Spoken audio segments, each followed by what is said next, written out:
Terjemah Tafsir Al-Marogi Jilid 1 halaman 312. A'udzu billahi minasyaitonir rajim.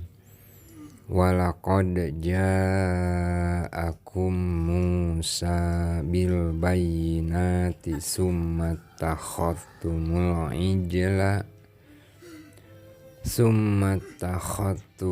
ijla min ba'dihi wa antum zalimun. Maksud ayat ini ialah salah satu kekafiran kalian yang paling besar terhadap nikmat-nikmat yang Allah limpahkan kepada kalian adalah keingkaran terhadap perintah Nabi Musa alaihi salam. Ketika itu Nabi Musa datang kepada kalian dengan membawa bukti dan argumentasi yang benar dan nyata untuk menunjukkan keesaan dan kekuasaan Allah. Tetapi kalian justru berbuat sebaliknya. Secara terang-terangan kalian lebih memilih menyembah anak sapi yang dibuat oleh Samiri.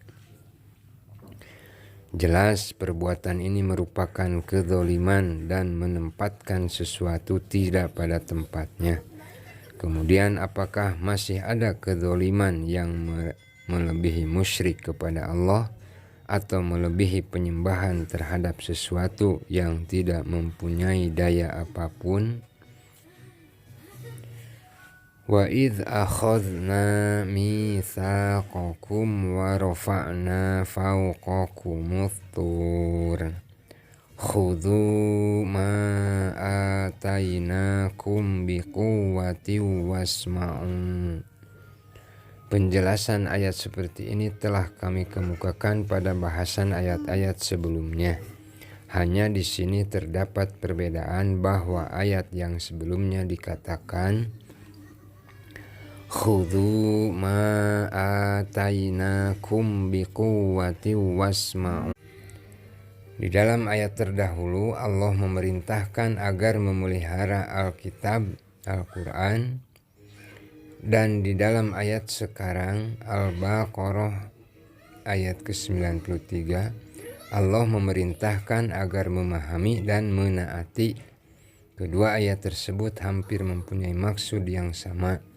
Karenanya tidak perlu mengulangi penjelasan. Qalu sami'na wa asayna.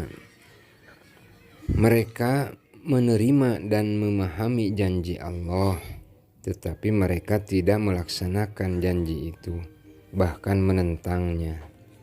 Jadi maksud yang dikehendaki bukan berarti mereka mengatakan kalimat sami'na wa asayna, tetapi yang dimaksud adalah arti kiasan.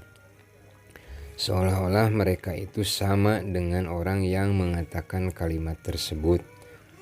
Orang-orang Arab dengan menggunakan bahasa Arab biasa mengungkapkan sepak terjang manusia atau hewan dengan perkataan yang memberikan isyarat kepada apa yang terpendam di dalam hatinya. Atau jika itu benda padat atau hewan diceritakan gerakannya. Jadi perkataan yang diungkapkan merupakan terjemahan dari sepak terjangnya.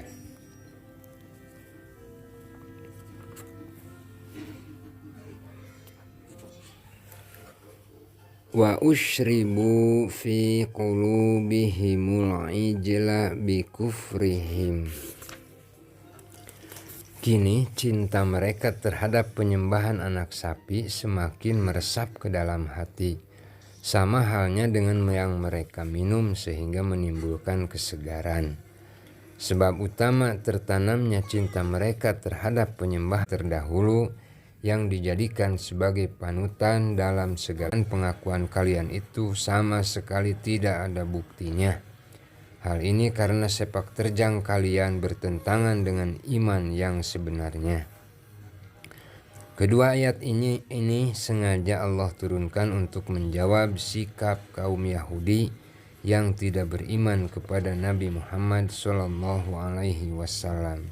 Mereka mengakui dirinya benar-benar beriman kepada suatu syariat yang melarang beriman kepada syariat lain. Itulah hujjah mereka kepada Nabi Muhammad SAW. Padahal hujjah mereka itu bagai bumerang yang menghancurkan dirinya sendiri. Kemudian Allah memerintahkan kepada Rasul untuk menentang sikap mereka jika masih tetap meyakini terhadap apa yang ada di tangan mereka, Taurat. Qul in kanat lakumud darul akhiratu indallahi khalisatan min dunin nas.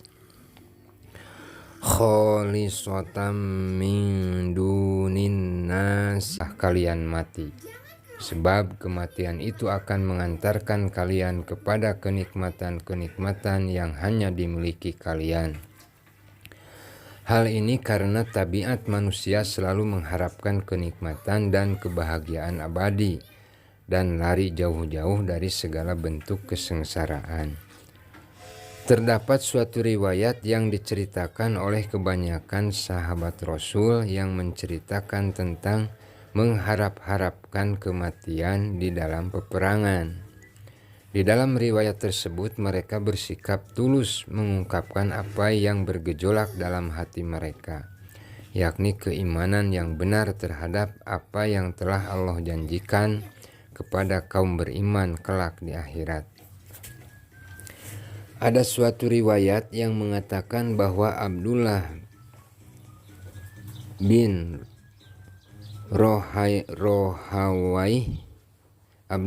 Rohawai menyanyikan syair ketika sedang memerangi orang-orang Romawi. Syair tersebut berbunyi, Ya habbadzal jannatu waqtaribuha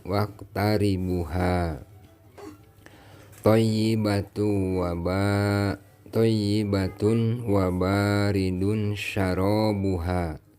Alangkah dekatnya surga saat ini, indah dan sejuk minumannya. Ammar bin Yasir juga mengatakan syair di dalam perang Siffin. Godan nalqal ahibbah Muhammadan wa sohbah. Besok kita bertemu dengan para kekasih Muhammad dan para sahabatnya. Jika kalian kaum Yahudi tidak mengharap-harapkan kematian, bahkan kalian sangat mencintai kehidupan dunia, maka iman kalian itu bohong belaka.